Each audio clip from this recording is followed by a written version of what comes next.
There's one saint. I was sitting in his presence and the question or discussion was going on, who is an atheist? Nastic, who is a Nastic? Now according to Hindus, Nastic is not one who does not believe in God. There are different theories, but one who does not accept the authority of the Vedas. So all this discussion was going on. And finally they turned towards him and said, who's a Nastic? Who's a Nastic? So he just asked one question.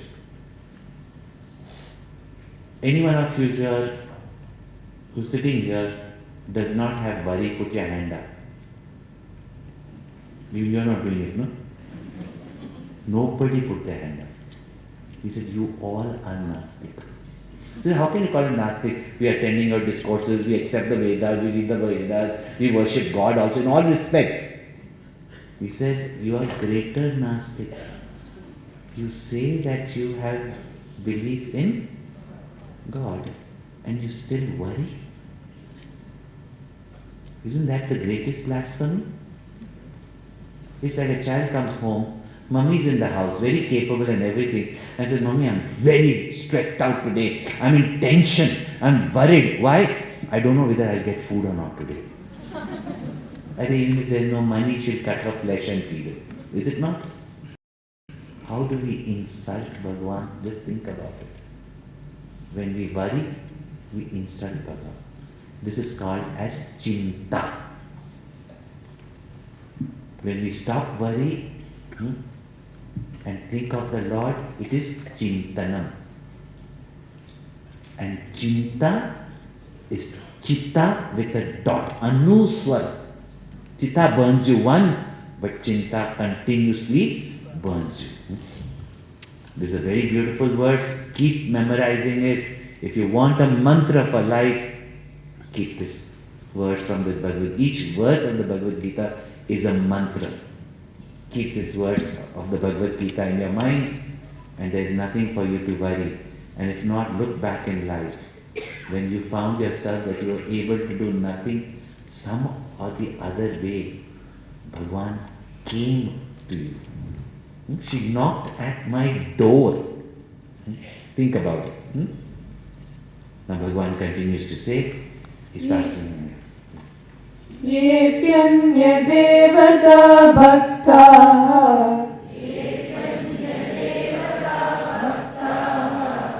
yajante shraddhayanvitaha tepi mameva kaunteya yajantya vidhipurvakam. Now these few verses, if they are understood in their true import, they are the most beautiful verses. Misunderstood, they can create a lot of havoc. Bhagavan says, Ye api anya devata bhaktaha yajante shraddhaya anvitaha. Which shraddha? Those who worship other deities with devotion. And here Bhagavan, before the next verse comes up, says, Te api mameva kaunteya. A kaunteya, they are worshipping me only. And here when Krishna is talking about Krishna as me, now what is this me is already explained from the 7th, 8th, 9th chapter, is it not? And what is me? The infinite self in everyone. Not the son of Mother Devaki. Not the peacock, one with the peacock feather and flute player. That's the form. And Anya Devata doesn't mean that if they worship Shivji. Till today, sadly enough, this all goes on. Bhagavan says, you may worship any form. Now with the knowledge he has given, every form is mine only, so are also all deities me only. So therefore, whoever you worship, just like the waters that fall from the skies, finally reach the ocean, therefore Sarva Deva Namaskar Keshavam Adi Gacchati. We chant that also, is it not? Now suddenly Shiva devotee would say, no, no, no. Goes to Shiva only. Doesn't matter. Because they're not different. It is me only. But this one line he says, for us to think, Yajanti avidhi purvakam. They worship me, but avidhi purvakam. Not by the right method. Not by the direct method. Now this doesn't mean only Krishna you have to worship and no other form. He said they are worshipping me only. Because all are my forms only. The one consciousness only. Functioning as Ishvara is the creator, sustainer, destroyer. Brahma, Vishnu, Mahesh. Read every Purana, whether Shiv Purana or Bhagavad Purana, that one thing is only pointed out. But unfortunately, people don't read the scriptures.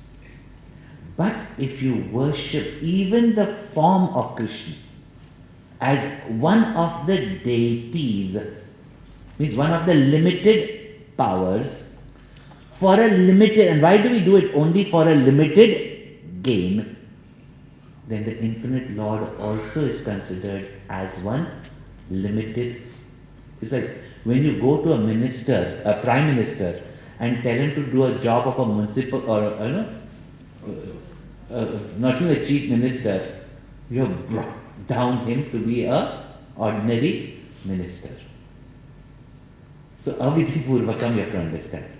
Devatas also means the senses. And all the time we are praying or invoking and offering to the senses. Even when you offer to the senses, it is only the consciousness that is illumining it.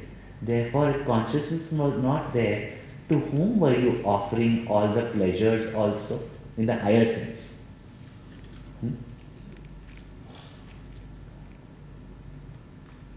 But if you offer directly to the Lord, not to the senses in which you get attached to the pleasures,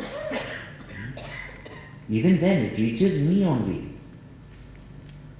Aham hi sarva yajnana bhokta cha prabhu.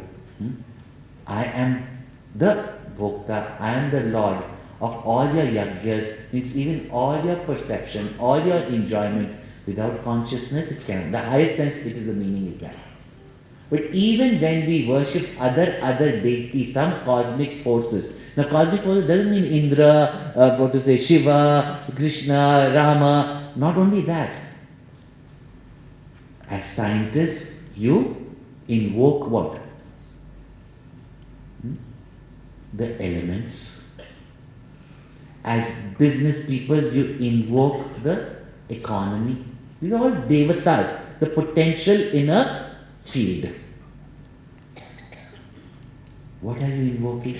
Only little. If from your father or mother you just go and ask one iPhone,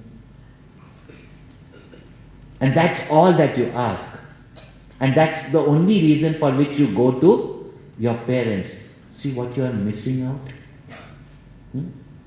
That boundless love, that unconditional hug, only for an iPhone.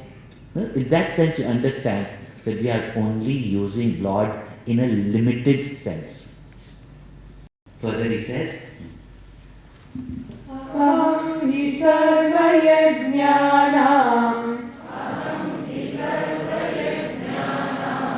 bhokta cha prabhureva cha na tu mam abhijananti tatvena tasya vantite. so I've already explained this. Ahami sarva yajnana bhokta cha prabhureva cha. Whether you do all the worship, etc., to the various deities, whether you pay your taxes, say, to your local municipality or the chief minister, it finally goes to the central government only, no? That is what Bhagavan says. Aham hi sarva yajnana bhokta cha prabhu revacha. And as I already explained, I am the one only as consciousness for which enjoyment is possible. I am the one only which makes it capable and possible. Therefore, Prabhu, natu mam abhijananti. But people do not know me as the Lord because of which you could act, as the consciousness because of which you become aware of the pleasures and get attached to the pleasures. Do not realize that even if your parents are giving or your boss is giving, is coming from the original source only. And therefore, tatvena adha chavanti. They fall away from the truth. They fall away from the bliss because they get attached to the finite, the limited ego. And now he points out the psychological truth. Whatever you worship, whatever you admire, whatever you love, whatever you desire, in fact, whatever you continuously think about, you shall reach that destination. A very big psychological truth is pointed out here besides that, oh, those who worship the devatas, they go to the devatas, those who worship that, we just read this verse, and then tomorrow we'll see that how even in our day-to-day action, this type of meditation, how it brings us the results. Yanti deva vrata devan Pitrunyanti pitravrataha Bhutani yanti bhutejyaha Bhutani yanti bhuteja Yanti madhyajinopi mam Devavrataha, those who are worshipper of the various limited forces of nature, or even you can say the senses. They go to the devas, they go to the world of the devatas, means heaven, or the pleasures that they can give, or the fruits that they can give, or to the central world of objects. Then Pitrun yanti Pitruvrataha. Now there are, even amongst worshippers, no, there are some people who worship the various devatas. Today Ganesh, tomorrow Hanumanji, tomorrow different. Some people say only Ganesh they worship. That also fine. Or devata Chittanandari. So different ways people worship. Some only one deity and no other deity. Some worship all the deities also. There are others, Shraddha karma, Pitru worship. Now everybody is questioning it because people don't want to do anything. They're quite happy, their parents are gone. So those who are Pitru Vrataha, they go to the world of ancestors. It's another type of heaven, where all your relatives will be there. Those who are very attached to their family, look after their family. When you die, they will be waiting for you there. You go to that world. Bhutani yanti bhutejaha. Bhuta means ghost. Some people know. And there are ghost worshippers, they have the Ouija board, they go to mediums. They will become ghost only. And then they will go in some other people's body to give them some. Because they are worshipping ghosts, they will become ghost.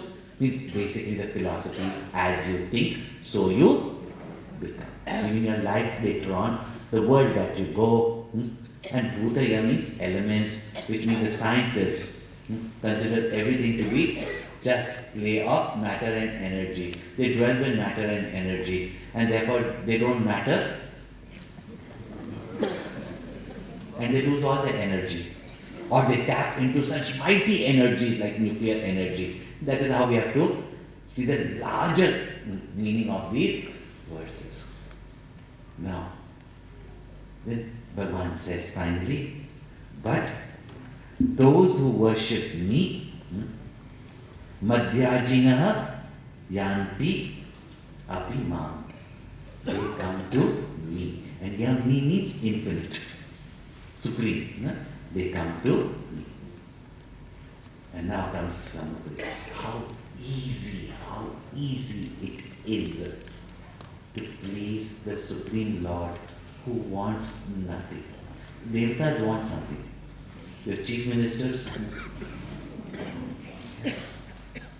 they want something, so you have to give them. But the Supreme Lord wants nothing.